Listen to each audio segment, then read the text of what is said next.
My name is Evelyn Hart. I am 60 years old.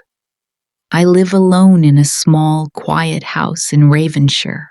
My husband passed away 8 years ago. I have only one child. My son's name is Michael Hart. Michael left for Canada many years ago.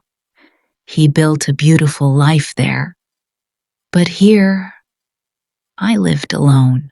Every morning, I woke up early. I cleaned my small house. I cooked simple meals for myself. Evenings were the hardest. I sat in silence. No one knocked on my door. Michael didn't call often. Sometimes he sent money. Sometimes he promised to visit, but he never came. Still, I waited for him.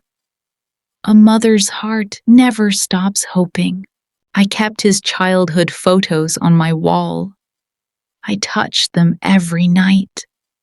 They made me feel less alone. One cold afternoon, someone knocked on my door. I opened it slowly, and I saw Michael standing there.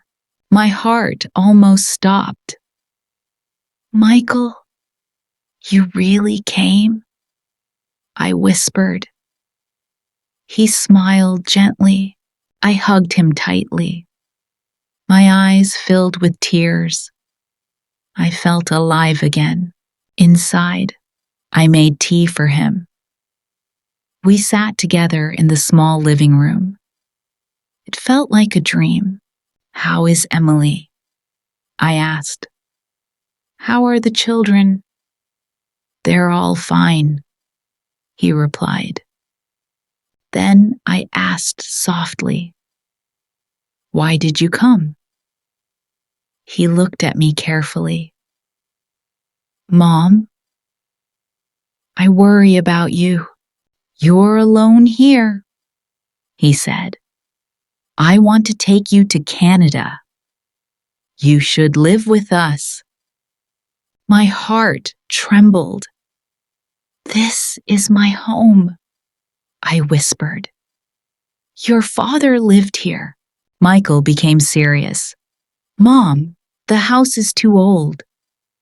It's not safe for you anymore. In Canada, you'll have everything. A warm room, care, and family. You'll never be alone again," he said. That night, I couldn't sleep. My memories fought with my fears. Michael was my only son. The next morning, he said, "Mom, we should sell this house. You won't need it anymore." He smiled warmly. I wanted to believe him. So I said, "Yes." I sold my house. Michael took all the money. We packed my small bag. We went to the airport together. I was sad but hopeful. At least I would be with my son. At the airport, he said, "Mom, wait here. I'll bring a wheelchair. The walk is long," he said. "I'll be back in 5 minutes." I nodded and sat down. 10 minutes passed. Michael didn't return. I waited patiently. 30 minutes passed. My heart began to shake. Still no sign of him. 45 minutes passed. I looked at every face. None of them was my son. 1 hour passed. Fear filled my chest. But I kept hoping. A police officer approached. "Ma'am, are you waiting for someone?" "Yes." "My son," I said.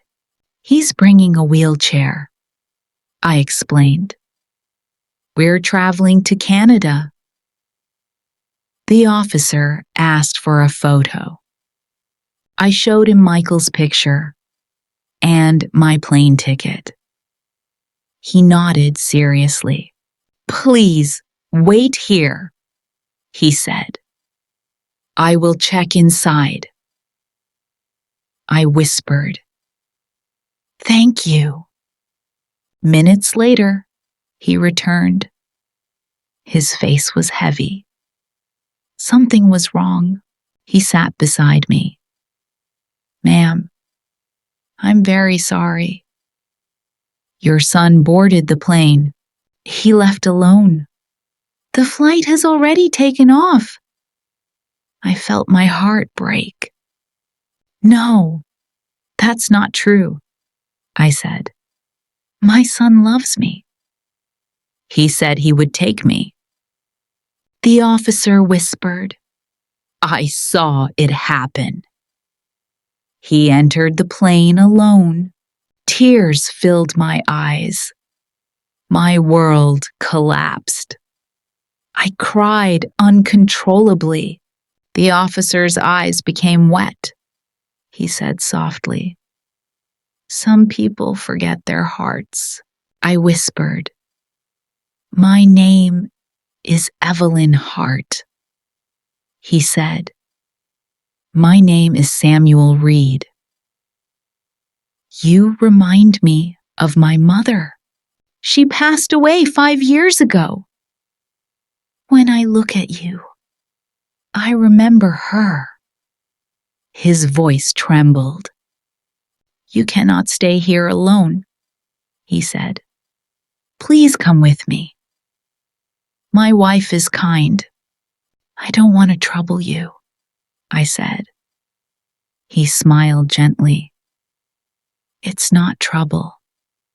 It's love." He called his wife, Isabella. "Can she stay with us?" he asked. Isabella said warmly, "Yes." That night, I stayed at their house. Isabella cooked for me. She spoke to me like a daughter. Their kindness healed me, but there was something I didn't know. A truth Samuel kept hidden. The flight Michael boarded crashed an hour after takeoff. There were no survivors. Samuel didn't tell me. He didn't want to break my heart. He wanted me to keep hope. Days passed slowly. Samuel cared for me like family. He took me to the doctor. He bought my medicine. He protected me like a son. His home became my home. Their children hugged me. They called me Grandma Eve. Their love filled my emptiness. I prayed every night. I prayed for Michael's soul. I prayed for the grandchildren he left behind. One evening, Samuel asked, "Do you miss your old house?" I looked at him gently. "I lost that house," I said. "But I found a home here." My voice trembled with gratitude. Michael was gone, but God sent me the son I truly deserved. A home of love replaced my pain. A new family replaced my loneliness, and my heart finally rested. What would you do if you were in Evelyn Hart's place? If you enjoyed this story, don't forget to like the video, subscribe to the channel, and share it with someone who needs to hear it. Tell me in the comments what story you want to hear next. And as always, thank you for watching.